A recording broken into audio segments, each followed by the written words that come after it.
예, 1단계 강의 시작하도록 하겠습니다. 우리는 중독에 무력했으며 그로 인하여 생활을 제대로 감당할 수 없게 되었다는 것을 인정했다. We are the miserable powerless of addiction and our lives had become unmanageable. 내 속, 곧 내 육신에 선한 것이 거하지 아니하는 줄 아노니 원함은 내게 있으나 선을 행하는 것은 없노라. 내가 원하는 바 선은 행하지 아니하고 도리어 원치 아니하는 바 악은 행하는도다. 로마서 7장 18절 19절 말씀이고 1단계의 대표 말씀입니다. 1단계를 뒤져보니까 제가 그 강의를 2007년도에 이제 처음 했고 2년 뒤인 2009년도에 마지막으로 했어요. 그래서 지금 저희가 5년 만에 다시 돌아왔습니다. 그래서 오늘부터 약 2년에 걸쳐서 12단계 여행을 함께 해보도록 하겠습니다. 우리는 술이나 마약 또는 도박이 스트레스를 해소해주고 외로움을 달래주며 사람들과 교제하는데 여가를 즐기는데 또는 비즈니스 성공을 위해서 필요하다고 생각하며 해온 적이 있었을 것입니다. 그러나 언젠가 그 보이지 않는 선을 넘어서 이 중독이라는 테리토리로 들어서게 되면 상황은 달라지고 마는 것입니다. 더 이상 사교와 여가를 즐기는 차원이 아닌 것입니다. 또 교회 안에서도 잘 보이려고 애쓰는 그 이중생활을 하는 노력도 한계에 도달합니다. 그래서 우리는 중독으로 인하여 결국 내 안의 양심의 소리와는 지속적으로 반대되는 행동을 하게 되고 얼마 후에는 양심마저도 마비가 되어버리고 마는 것입니다. 나의 바램과는 상관없이 중독이라는 병은 스스로 가는 길이 정해져 있고 대부분의 사람들은 선택의 여지가 없이 원하지 않는 곳으로 가게 되어 있습니다. 이 동시 통역 안 하나?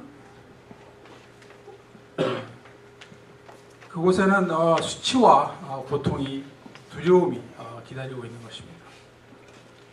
그런데 중독자가 되어버린 그들에게는 선택의 여지가 없는 것인가? 선택이 있습니다. 과거에는 소망이 전혀 없었던 알코올 중독자들이 그들의 회복의 경험을 전할 때 맨 처음 말하고 있는 것은 바로 1단계의 인정했다입니다. 무엇을 인정했나? 그들의 무력함과 생활의 혼란, 파워레스네스와 매니저빌리티로 정직하게 보고 인정한 것입니다.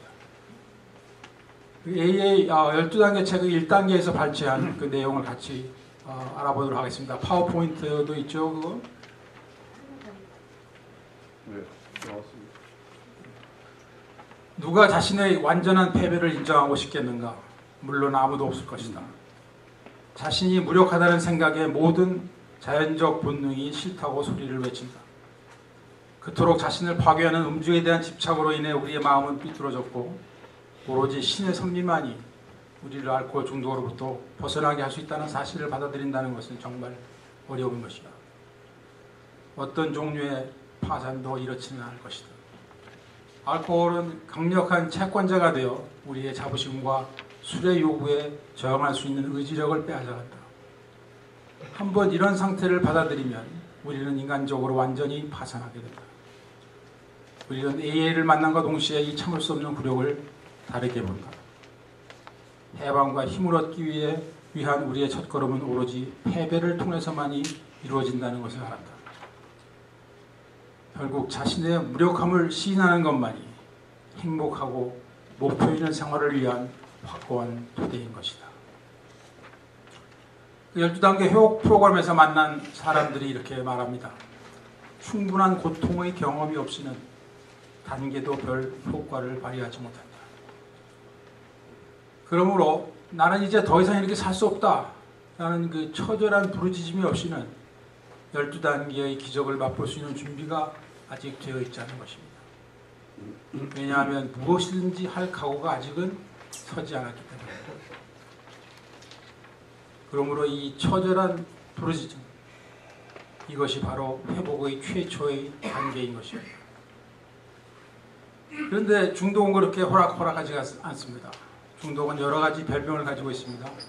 그 중에 하나가 disease of denial, 즉 가장 두드러진 증상이 denial이라는 것입니다. 내가 환자라는 사실을 인정하지 않는다는 말씀입니다.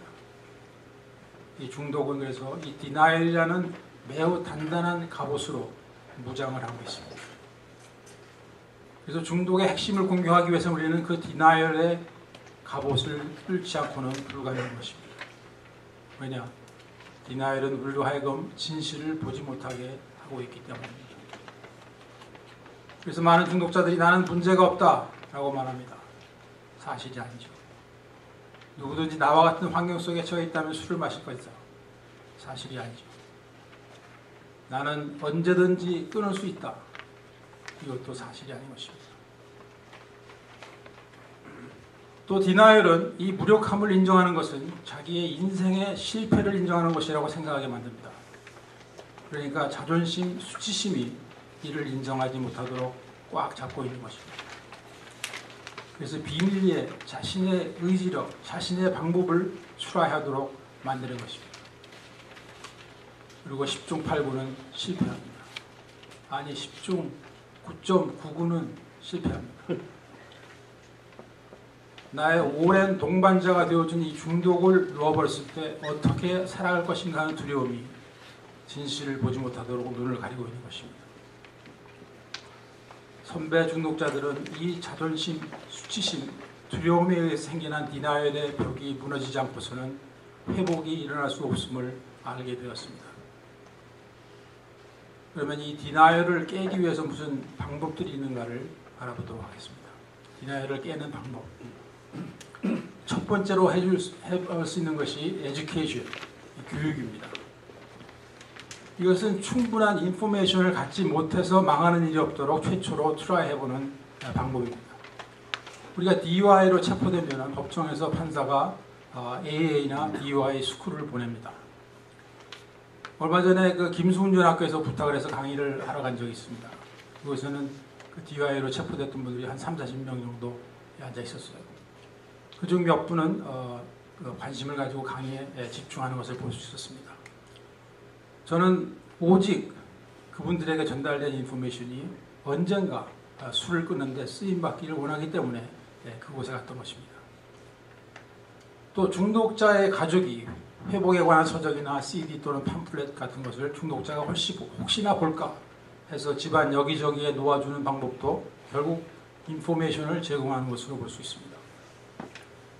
우리가 또 요청에 의해서 중독자를 만나보는 일, 우리의 경험을 쉐어하는 일도 인포메이션을 제공하는 것입니다.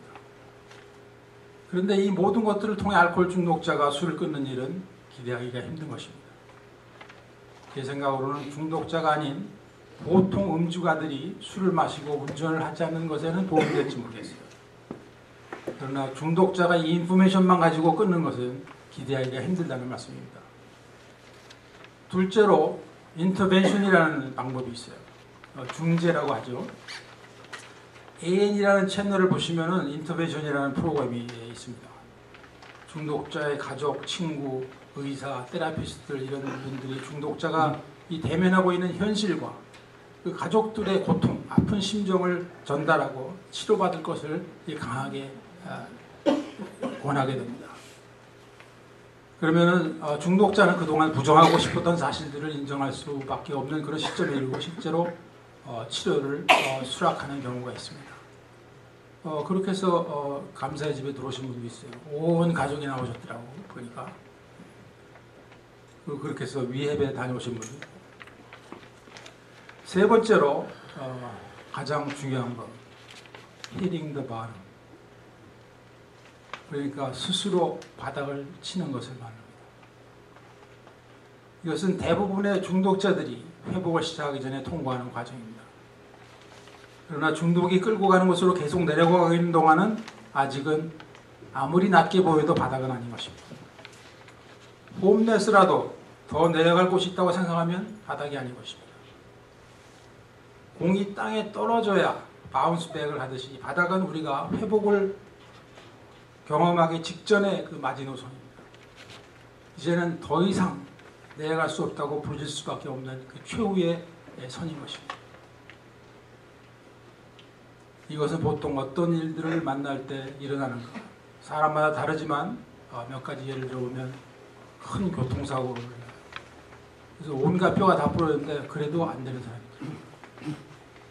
이혼, 별거, 중병에 걸리거나 감옥에 가거나 실직을 하거나 파산을 하거나 홈레스가 되거나 심지어는 그거 다 거치고 추방이 돼서야 정신 차린 상황이 있어요. 이런 계기가 있어야만이 우리는 자신의 삶을 돌아보게 되는 것입니다. 그러나 바닥은 꼭 물질 세계, 나의 환경의 변화만을 의미하지는 않습니다. 그들이 아직 비교적 괜찮은 환경 속에 있다 할지라도 이 참기 어려운 정신적인, 영적인 고통으로 인해서 마지노선이 그어지는 일이 자주 있는 것입니다. 사실은 이것이 실제적인 바닥입니다. 이러한 일들이 일어날 때 회복으로 갈 수 있는 찬스가 가장 높은 것으로 저는 믿고 있습니다. 제가 가족에 관한 강의를 할 때요, 중독자가 이 바닥을 경험할 수 있도록 돕는 것이 실제로 돕는 것이라는 말씀을 드린 적이 있습니다. 그런데 이 일은 중독자가 그 코너를 돌아가기 전에 일어나야만 합니다. 무슨 말씀인가? 저에게 환상처럼 보여주신 장면이 하나 있어요.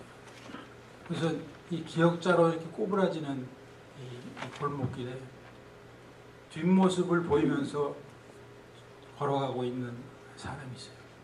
아주 천천히 어깨가 쭉 늘어져가지고. 그는 현실에서 또 진리에서 회복에서부터 점점 멀어져 가고 있는 것입니다. 그래도 저는 포기하지 않고 기다리고 있습니다. 그러나 그 기억자를 꺾이는 골목길에서 그냥 코너를 돌아버리면 그가 더 이상 보이지 않게 되듯이 돌아서는 때를 놓쳐버리면 영영 돌아오지 않습니다. 그 말로 설명할 수 없는 그 무엇이 사람들이 그 코너에 가까이 갈 때 느껴지는 것입니다. 그러나 저는 그것조차도 현실로서 있는 그대로 받아들이지 않을 수 없습니다. 엄청난 고통과 슬픔을 느끼면서 받아들입니다. 왜냐?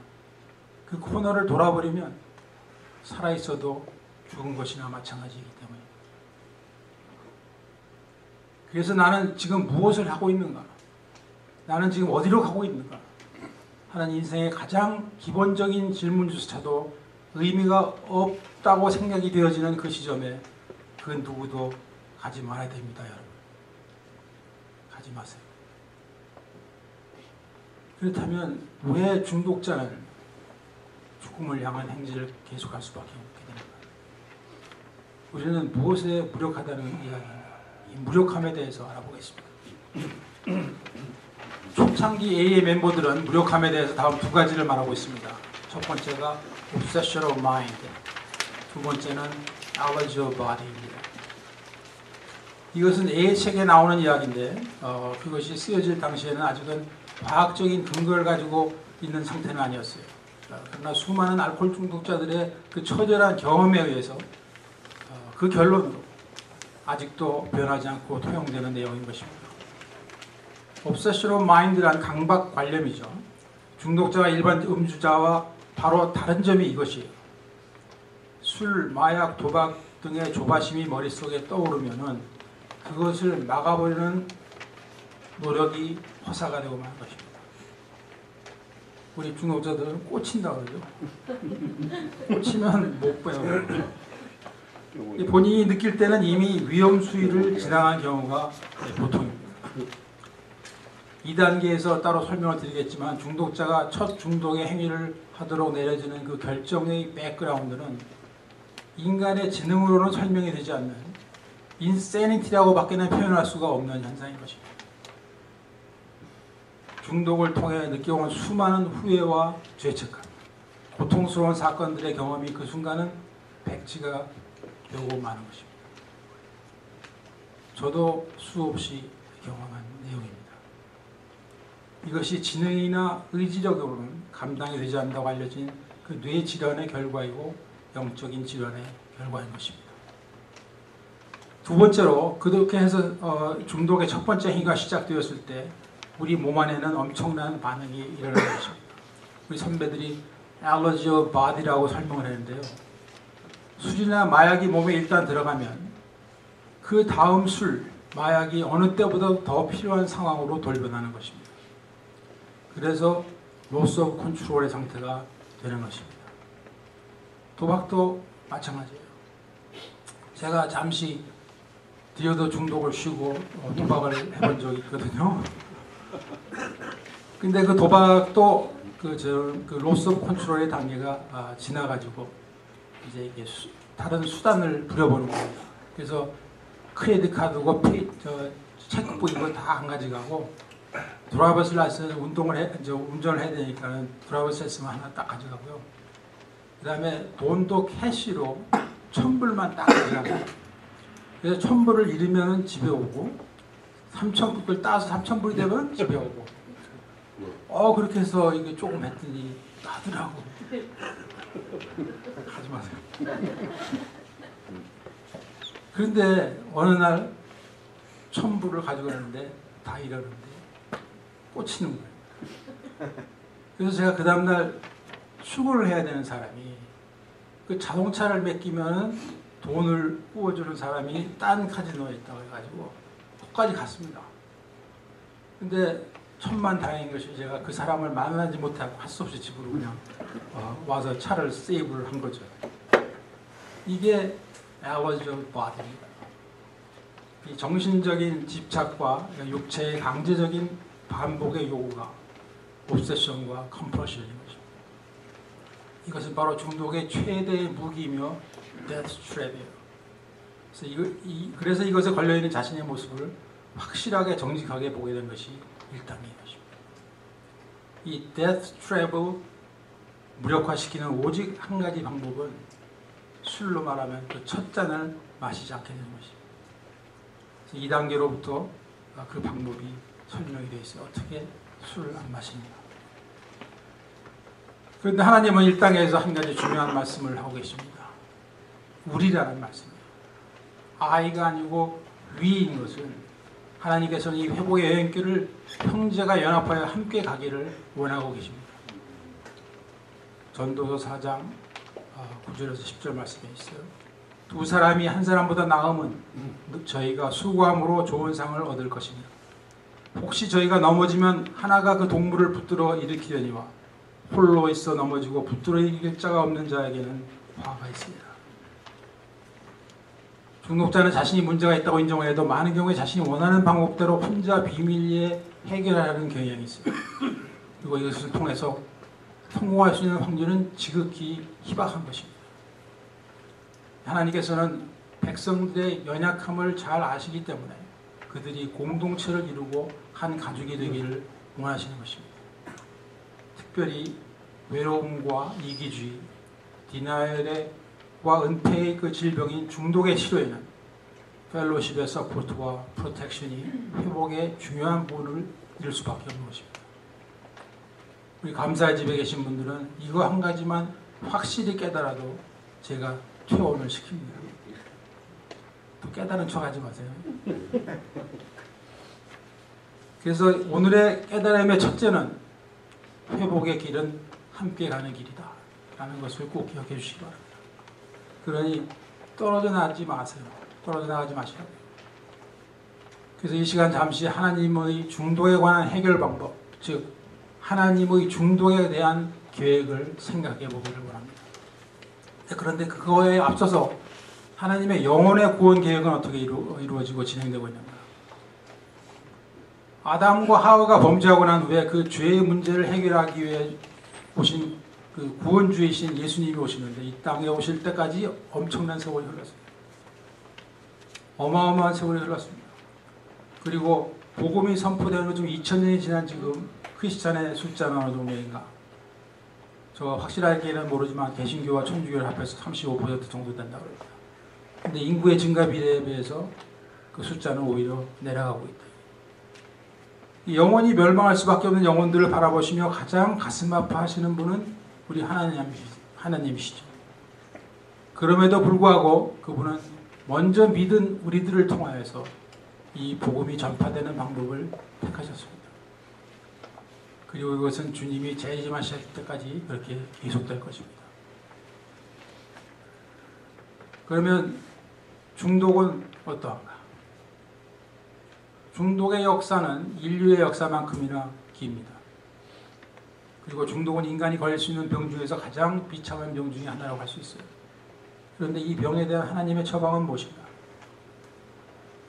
1930년대 최초의 AA가 생길 때까지 중독의 문제를 해결한 방법을 제공한 사람이나 시대가 없었던 것으로 알고 있습니다. 더구나 그 당시에 75%와 93%의 치유율이라는 것은 전무후무한 일입니다. 지금 AA의 치유율은 박하게 주면 5%, 후하게 주면 10% 정도입니다. 그래도 이것이 현재 가장 나은 방법이기 때문에 판사가 가라는 겁니다. 그러면 초창기 AA에서는 무슨 일이 벌어지고 있었는가?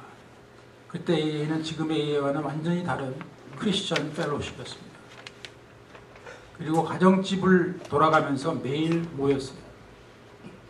가정집을 돌아가면서 매일 모였어요. 그러므로 중독에 대한 하나님의 해결책은 그냥 하이어 파워보다는 하나님을 의지하는 것입니다. 그것은 분명해요. 그리고 복음과 마찬가지로 먼저 나음을 받은 이들을 통해서 이 치유가 전달되어 나가기를 원하고 계신다는 결론에 도달하는 것입니다.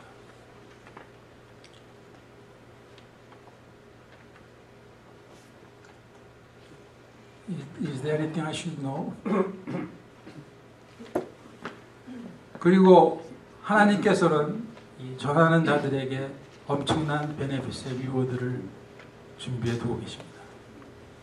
전도의 상급이 있듯이 회복도 그 메시지를 전하는 이들에게 또 그들을 섬기는 이들에게 그 회복이 강해지는 그런 것을 보아할 수가 있습니다.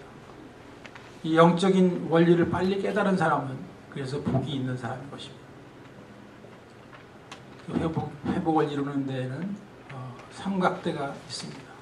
회복의 3대 요소를 알아보겠습니다. 이것은 길갈 펠로우십의 특수성이기도 합니다. 첫째, 회복하기 위해서는 중독자가 다른 중독자를 필요로 하는 거죠. 가족도 마찬가지입니다.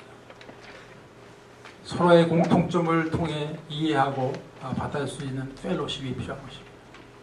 그 안에서 배우고 인도함을 받는 수동적인 일과 또 가르치고 섬기는 능동적인 일이 일어나는 것입니다. 이것은 결국 피차에 유익한 일이요 서로가 서로를 서포트하는 것입니다. 그리고 이것이 하나님의 뜻이요 방법이라고 저는 믿고 있습니다. 둘째로 모임에 참여하고 그리고 12단계를 읽고 쓰기를 부탁드립니다. 그리고 그 내용을 삶에 적용해 보시기를 부탁드립니다. 이것은 해본 사람들만이 그 결과를 경험하는 것입니다. 즉 배고픈 사람이 음식을 먹어야 배부른 것을 체험하는 것과 마찬가지입니다. 세 번째로 영적 성장입니다. 사람이 떡으로만 살 것이 아니라 하나님의 입으로 나오는 모든 말씀으로 살 것이라 하였습니다. 제가 처음 끊기 시작했을 때는 하나님을 모르던 사람이었습니다. 그런데 얼마 후 그분을 만나고자 하는 열망이 생기기 시작하였고 그분께서는 저를 만나주셨습니다. 그 만남은 기나긴 영적 성장의 시발점이 되었고 회복이 하나님의 선물이요 능력인 것을 깨닫게 되었습니다. 메시지를 전하는 일도 능력이요 흑암의 세력을 밟고 일어서는 것도 능력인 것입니다. 항상 기뻐하고 쉬지 말고 기도하며 범사에 감사하는 것도 하나님께서 주시는 능력인 것입니다. 그런데 이 모든 것은 항복으로 시작이 됩니다. 그때가 언제인가? 그것은 나의 환경과 나의 내면과의 교통이 이루어질 때입니다.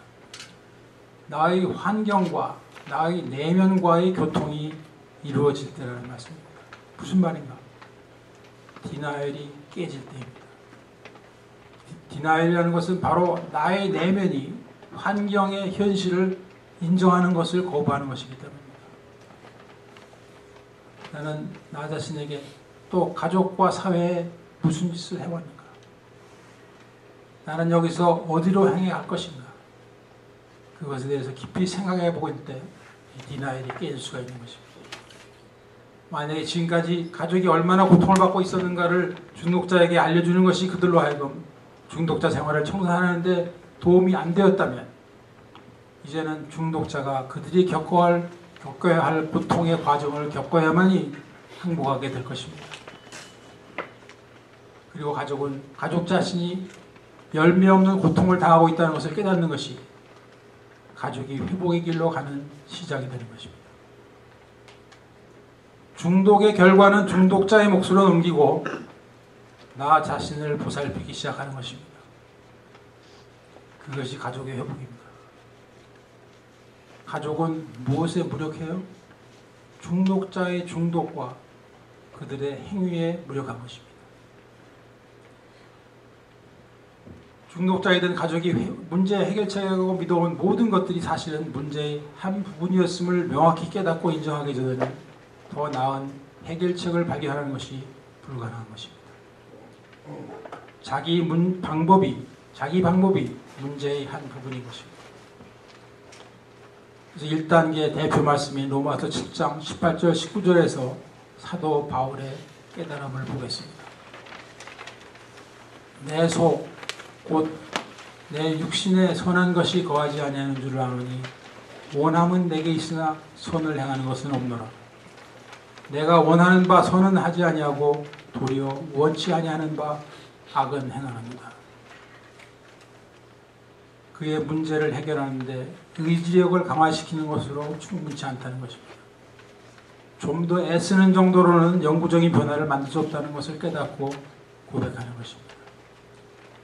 그래서 우리의 해결책들도 1단계에서 항복하고 2단계에서부터 제시되는 해결책을 따라가는 되는 것입니다. 그것이 하나님의 뜻인 것입니다. 오늘 강의 여기서 마치도록 하겠습니다. 감사합니다.